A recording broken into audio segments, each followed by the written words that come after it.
Straight ahead on 12 News, a New Hope family gets set for a unique summer vacation. I don't want my kids to be in their 20s and to say, gosh, I wish I'd done this. It's a trip that involves a little work on a farm. Plus, a highway that's undergone a remarkable transformation. Highway 100 has a really rich history. And it's still in the process of change. But first, big developments that could be coming soon to Maple Grove's main shopping area. 12 News starts right now. Hello and thanks for joining us. The next phase of development at the Arbor Lake shopping area in Maple Grove may focus more on residential than retail. Plans by Doran companies include luxury apartments, hotels, plus retail and restaurant space. Earlier this year, Doran bought 42 acres on the northeast corner of Elm Creek Boulevard and Hemlock. The city previously had said no to another developer at that same spot, which had plans to build more than 100,000 square feet of retail space. The latest proposal would include nearly 700 luxury apartments.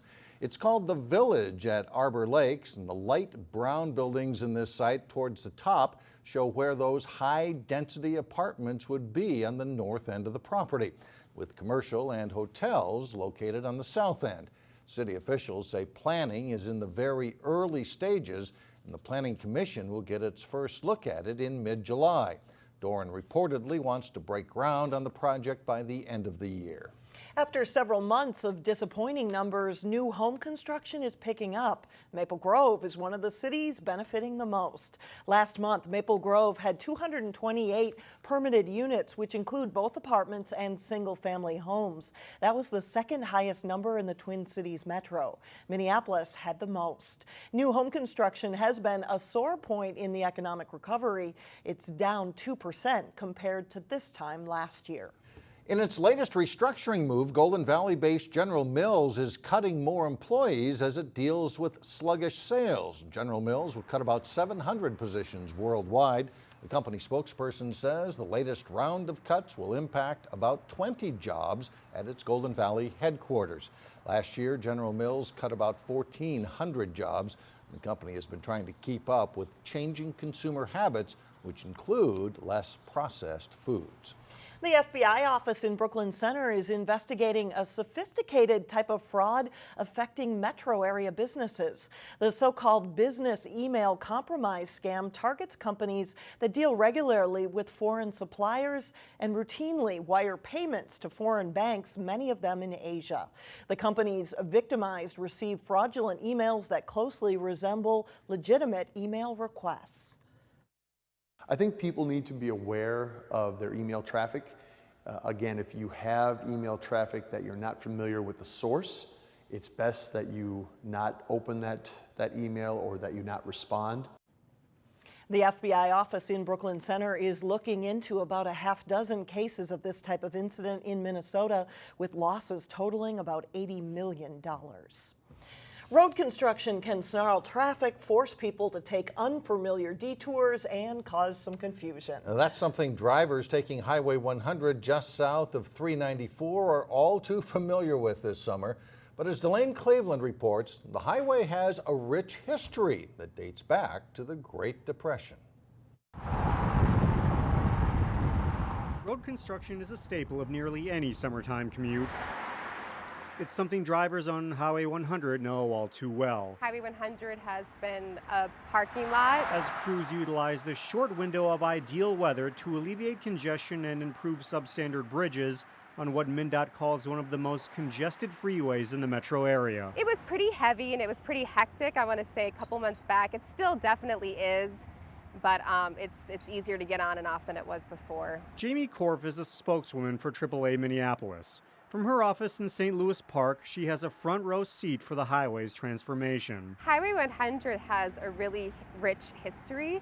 It truly is a major landmark in the history of the Minnesota highway network. Jamie researched the highway for an article in the AAA magazine and found that it has a rich history dating back to the 1930s. They came up with this idea of providing a beltway around the Twin Cities.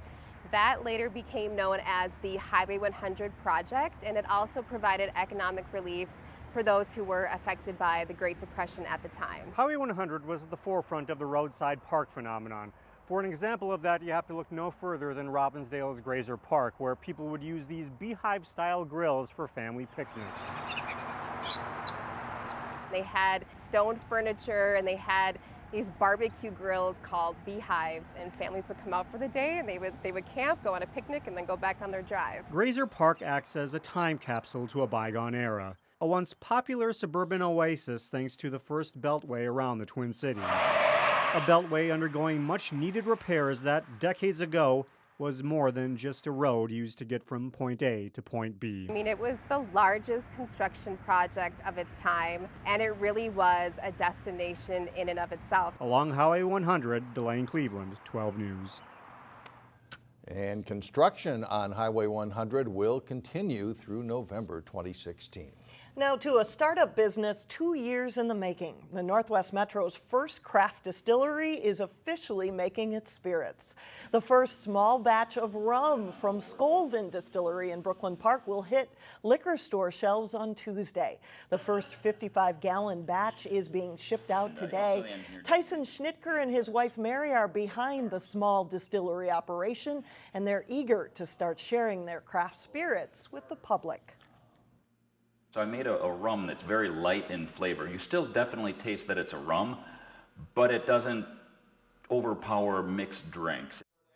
Scolvin is hoping to start distilling its second batch of rum on Friday. You can check the company's website for where to find the craft spirits. Brooklyn Center celebrates its 33rd annual Earle Brown Days Festival this week.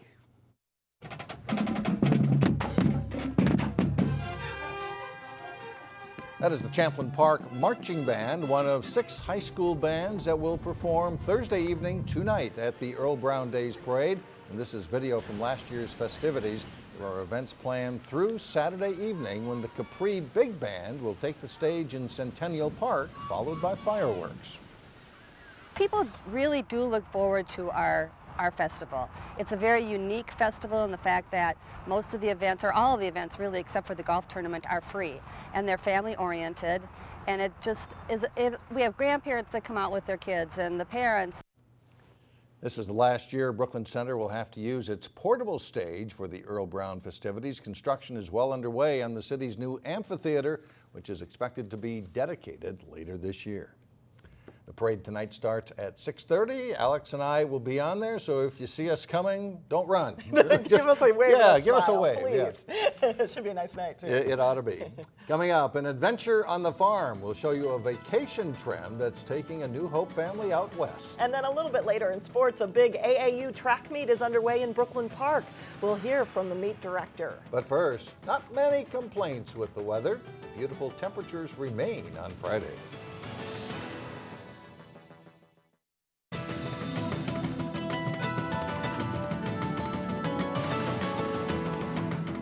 A New Hope family will have quite the story to tell classmates when they get back to school in the fall. Not only will the family get to travel through the West, but they will farm along the way.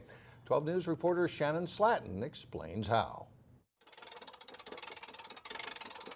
There's only a few more days on the calendar. Supports in here and hula hoops because you can't travel without hula hoops. Before Joanna Tolino-Bakken and her 3 kids set out on a summer adventure. Through Wyoming and then Montana and then through Washington, down through Oregon, down into Northern California, and then back. We'll probably go through Salt Lake City and then north into Idaho. Along the way, they'll camp in national parks.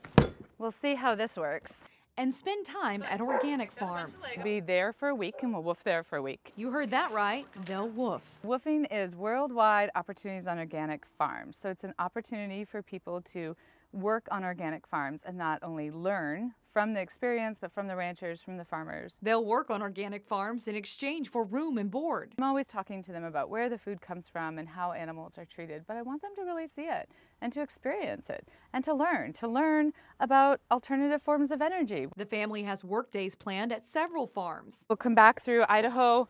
There's another farm that we might stop and do some more woofing at. Where Mom Joanna hopes her kids become more connected to the food they eat and the work required to produce it. Kids do really well when they're exposed to differences and they learn from other people and they get the opportunity to work with other people at a young age. So I just think everybody should be brave and do something that they're really excited to do. In New Hope, Shannon Slatton, 12 News. Woofing might be more popular than you might think. There are more than 1,400 registered woof farms in the U.S., but you can woof it worldwide too. Australia and New Zealand also have a high number of woof farms. I'd never heard of a woof farm before. Interesting idea. Way to see the country or Right. the world. I think when the kids come back and they have to write what I did for my summer, they'll have plenty to write about. That's right. Coming up, a pest you don't want to be seeing around your garden. We'll have tips to take on the Japanese beetle. But first in sports, drop a line with Terry Tuma for his weekly fishing tip. John Jacobson is in next. Ought to be a busy weekend in Brooklyn Park. Lots of athletes, runners, jumpers. Do you have throwers? Throwers, too? yeah. And it's going to be a great event going on right through Sunday. They hope for good weather. Well over 1,000 track and field athletes from a 6-state area are converging on Brooklyn Park this weekend. Earlier today, we talked with Mel Anderson about the AAU regional meet that is now underway at Park Center High School. AAU Track and Field Championship will be the regional area for teams from Iowa, Nebraska, Wisconsin, the Dakotas, and Nebraska. So you have about 1,000 of the fastest athletes in our Midwest region area. And the age range, 8 to 18, is that right? Yes, it's 8 to 18, and there's be some 6-year-olds, and they're serious about their track and field. But again, you're looking at about 1,000 kids, 8 to 18, and today we start with the multi-events. Won't be many kids today. They have multi-events where kids do multiple events within their sport. And Saturday and Sunday is the main events. Saturday will be featuring the YDS Healthy Habits Land Health Fair, sponsored by Medica. Tell me a little bit about your team, your Minnesota team, and the athletes that you're going to be looking at and trying to advance on to Virginia next month. Our team, Track Minnesota Elite, this is our 18th year of doing track and field. Club track, something that a lot of people still don't know about.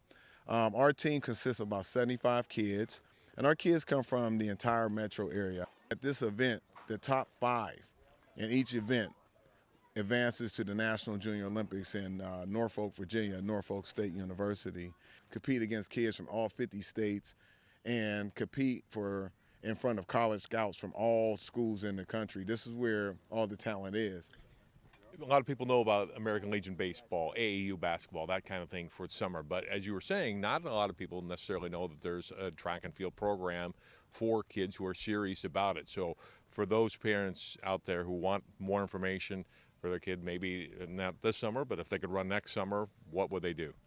That's a great question, because we hear every year, I wish I'd heard about track and field or your program, summer track, years and years ago, and this is a great opportunity to create a great awareness.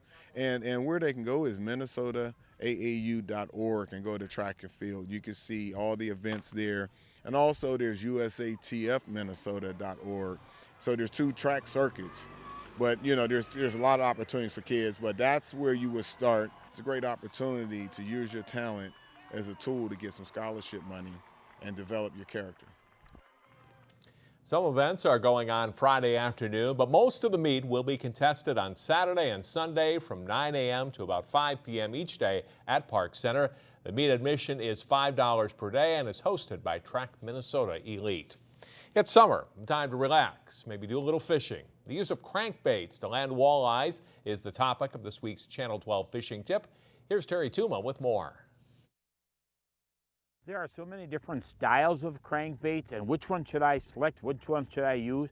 Well, first of all, if you're fishing, wood areas, maybe under some docks or rock areas, you try and do some experimentation, but it's definitely going to help catch bass especially, is a square bill. And what this does, it deflects off your objects when it hits an object, so it shoots to the side, and when it does that, that's many times when a bass is going to hit that. And then you've got your thinner profile crankbait with a lip that's not as long, if you will, so that's going to run shallower. And then you got the crankbait that are going to be with a much longer lip, sort of an extended lip. Those will run deeper. We also have to remember too that a wider body is going to offer more, shall we say, movement in the water versus a narrow body.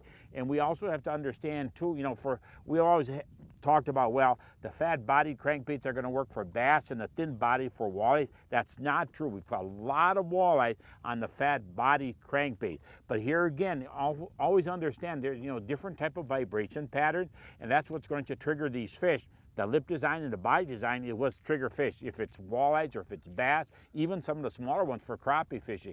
But do experiment with the style of the crankbait, the size of the crankbait, and color. And tune in next week for another tip. How about taking a kid fishing this week?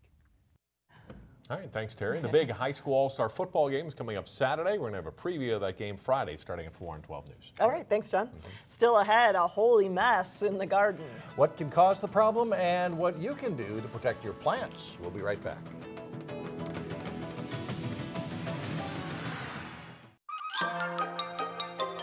In Brooklyn Park, 5 clues to find the missing golden spud and still no winners. So here is clue number 6. The archer reassures Spud McTater and takes out his bow. Let's look toward the target, set aim, and let fly. The arrow's direction will show us where to go. That is the clue. That's clue number 6 with just 2 more to go. Remember, there's a $300 reward for the finder of the golden spud. A garden pest has arrived early in Hennepin County and other parts of the state. This week, the Minnesota Department of Agriculture sent out an alert about the Japanese beetle. Sonia Goins is in the garden to show us what you can do to battle the invasive insect.